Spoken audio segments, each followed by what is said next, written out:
તો બિસ્માર road wrong side driving મામલે હાઈકોર્ટની લાલ આંખ સરકારી ગાડીઓ, હાઈકોર્ટની ગાડીઓ અને ડ્રાઈવરો સામે પણ હાઈકોર્ટે નારાજગી વ્યક્ત કરી છે. હાઈકોર્ટ પણ કાયદાથી ઉપર નથી તેવું જણાવ્યું. હાઈકોર્ટની ગાડીઓ, પોલીસ કર્મચારીઓ એ કાયદો તોડે તો કડકપણે કામગીરી કરો તેવું હાઈકોર્ટે ટકોર કરી છે. કોઈ પણ વ્યક્તિ હોય, અધિકારી હોય કે અન્ય લોકો કાયદો તોડે તો કોઈ પણ કાયદાથી ઉપર નથી, સ્વીકાર્ય નથી. ક્લીન સિટી અમદાવાદને હવે સેફ સિટી બને તેવી અમે રાહ જોઈ રહ્યા છીએ તેવું હાઈકોર્ટે કહ્યું છે. આગામી બુધવારે હવે આ મામલે વધુ એક સુનાવણી હાથ ધરાશે. તો બિસ્માર રસ્તા રોંગ સાઈડ ડ્રાઇવિંગ બાબતે હાઈકોર્ટે કડક વલણ દાખવ્યું છે. જે પણ નાગરિકો એ કાયદાનો ભંગ કરતા હોય છે, એ પછી સામાન્ય નાગરિક હોય કે સરકારી ગાડીઓ હોય, હાઈકોર્ટની ગાડીઓ તેમજ ડ્રાઈવરો પણ જો કાયદાનો ભંગ કરતા જણાય તો તેમની સામે પણ કાર્યવાહી થવી જોઈએ. હાઈકોર્ટ પોતે પણ કાયદાથી ઉપર નથી. ખૂબ જ મહત્વની આ ટકોર છે.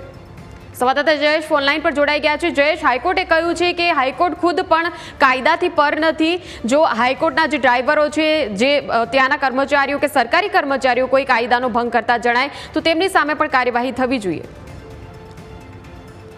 ચોક્કસથી કન્ટેમ્પ્ટ અરજી ઉપર ગુજરાત હાઈકોર્ટમાં સુનાવણી દર બુધવારે ચાલી રહી છે. તે અંતર્ગત આજે પણ ગુજરાત હાઈકોર્ટમાં રોંગ સાઈડ ડ્રાઇવિંગ અને બિસ્માર રોડ રસ્તા મુદ્દે સુનાવણી છે તે હાથ ધરાઈ હતી. અને દરમિયાન હાઈકોર્ટના ધ્યાને એ વાત પણ આવી છે કે સરકારી ગાડીઓ અને તેની સાથે હાઈકોર્ટની ગાડીઓ છે તે પણ નિયમોનો ભંગ કરી રહી છે. તેને લઈને પણ એ ટકોર હાઈકોર્ટ દ્વારા પોલીસ પ્રશાસનને કરવામાં આવી છે કે કોઈ પણ ગાડી હોય અથવા તો હાઈકોર્ટની હોય કે પછી પોલીસ કર્મચારીઓ હોય જો તો તે પણ કાયદો તોડે છે તો તેમની સામે કડક કામગીરી છે તે કરવી જોઈએ. કોઈ પણ કાયદાથી ઉપર નથી એ પ્રકારનું મત છે તે હાઈકોર્ટ દ્વારા વ્યક્ત કરવામાં આવ્યો હતો. કોઈ પણ વ્યક્તિ, અધિકારી કે અન્ય લોકો કાયદો તોડે એ વાત સ્વીકાર્ય નથી. એ વાત ગુજરાત હાઈકોર્ટ દ્વારા કરવામાં આવી છે. સાથે અમદાવાદ ટ્રાફિક પોલીસ દ્વારા જે કાર્યવાહી છેલ્લા એક અઠવાડિયામાં કરવામાં આવી છે તેનો આંકડો પણ એફિડેવિટના સ્વરૂપે રજૂ કરવામાં આવ્યો અને સાથે પોલીસ દ્વારા એ વાત પણ કોર્ટ સમક્ષ રાખવામાં આવી કે હવે ટ્રાફિક વિભાગના જેસીપી દ્વારા એક નવતર પહેલ હાથ ધરવામાં આવી છે ને તે અંતર્ગત દરેક શાળાઓમાં જઈ અને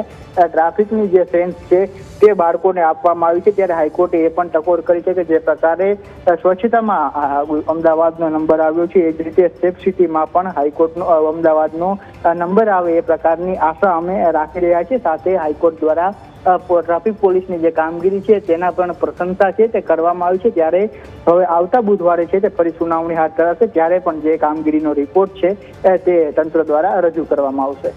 બિલકુલ, આભાર જયેશ સમગ્ર માહિતી બદલ.